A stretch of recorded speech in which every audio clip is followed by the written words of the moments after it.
স্থান আগ্রা প্রাসাদে শাহজাহানের কক্ষ, কাল বা সময় রাত্রি।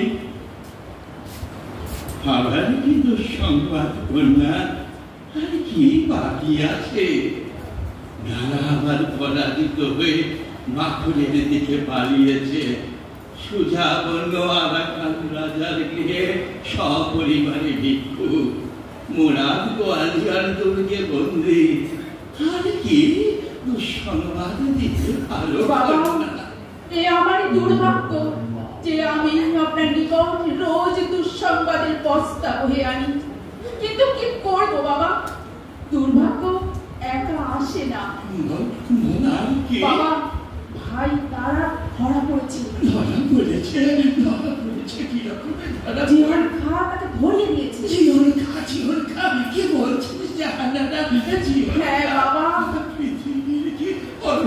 সময় পালিয়ে এসেছে। বললাম পশুদারা তার পুত্র শ্রীপালকে এক কঙ্কালসার হাতির পিঠে বসিয়ে দিল্লি নগর প্রদক্ষিণ করিয়ে আনা হয়েছে। তাদের পরিধানে ময়লা সাদা কাপড়। তাদের এই অবস্থা দেখে সে রাজপুরীর একটি লোক নেই যে কাঁদেনি। তবে তাদের মধ্যে কেউ এই ধারাকে উদ্ধার করতে ছুটবে না। কেবল এই শাসকের মতো ঘাড় উঁচু করে দেখলে তারা কি পাশা? বাবা, পাশারও উত্তপ্ত হয়, তারা পাপ। ঔরঙ্গজেবের ভাড়া করা বন্দুকগুলি দেখে তারা সব ত্রস্ত, যেন একটা জাদুকরের মন্ত্রমুগ্ধ। কেউ মাথা তুলতে সাহস করছে না, কাঁদছে তাও মুখ লুকিয়ে, পাছে ঔরঙ্গজেব দেখতে পায়। তারপরে ঔরঙ্গজেব দাঁড়াতে খিজিয়াবাদে একটা জঘন্য গৃহে বন্দী করে রেখেছে। তার পিতার সঙ্গ ছাড়েনি। জহরাত এখন ঔরঙ্গজেবের অন্তঃপুরে। কি করবে তা জানি না, কিন্তু যদি তাই করে বাবা।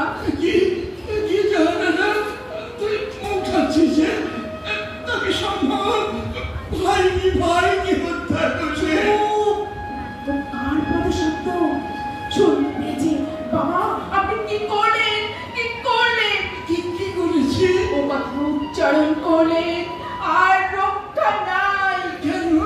হয়তো ঔরঙ্গজেব তাকে হত্যা করতো না, হয়তো এত বড় পাতক তার মনে আসতো না, কিন্তু আপনি সে কথা তার মনে করিয়ে দিলেন। কি করলেন? সর্বনাশ করেছেন। এখানে নাই, কে শুনেছে? সে নাই, কিন্তু এই দেওয়াল তো আছে, বাতাস তো আছে, এই প্রদীপ তো আছে, আজ সব যে তার সঙ্গে যোগ দিয়েছে। আপনি ভাবছেন যে আপনার প্রাসাদ? না, ঔরঙ্গজেবের পাষাণ হৃদয়। ভাবছেন এ বাতাস? না, তা নয়। এ ঔরঙ্গজেবের বিষাক্ত নিঃশ্বাস। এ প্রদীপ নয়, এ তার চোখের জল্লাদ দৃষ্টি। এ প্রাসাদে, এ রাজপুরে, এ সাম্রাজ্যে আপনার আমার একজন বন্ধু আছে ভেবেছেন বাবা? না, নেই। সব তার সঙ্গে যোগ দিয়েছে। সব ঘোষামুদের দল, চোরের দল। ছায়া না, কেউ না। ওদিকে কি দেখছেন বাবা? সে কি বাবা? রক্ষা করতে পারি তাকে তারা হত্যা করতে যাচ্ছে, আর আমি এখানে নারীর মতো, শিশুর মতো নিরুপায় চোখের উপরে দেখছি, অথচ খাচ্ছি, ঘুমাচ্ছি, দেখে রয়েছি, কিচ্ছু করছি না। সে কি বাবা? এখান থেকে লাভ দিতে নিশ্চিত মৃত্যু। বাবা, আপনি জ্ঞান হারিয়েছে, মরে গেলে আর তারাকে রক্ষা করবেন কি করে? আমি মরে গেলে তারাকে বাঁচাবো কি করে? ঠিক বলেছিস। ঔরঙ্গজেবকে এখানে নিয়ে আসতে পারিস না বাবা, সে আসবে না। নইলে আমি যে নরি, আমি তার সঙ্গে হাতে লড়ে দেখতাম। সেদিন মুখোমুখি হয়ে পড়েছিলাম, কিচ্ছু করতে পারিনি। সেই জন্য আমার পর্যন্ত আর বাইরে যাওয়ার হুকুম নেই। নইলে একবার হাতে লড়ে দেখতাম। বাবা, উন্নত হবেন না। সত্যি না না না, আমি পাগল হব না। ঈশ্বর ঈশ্বর এই শীর্ণ দুর্বল জনাদীর্ণ নেহাত অসহায় সাজাদারকে দেখো ঈশ্বর, তোমার দয়া হচ্ছে না, দয়া হচ্ছে না।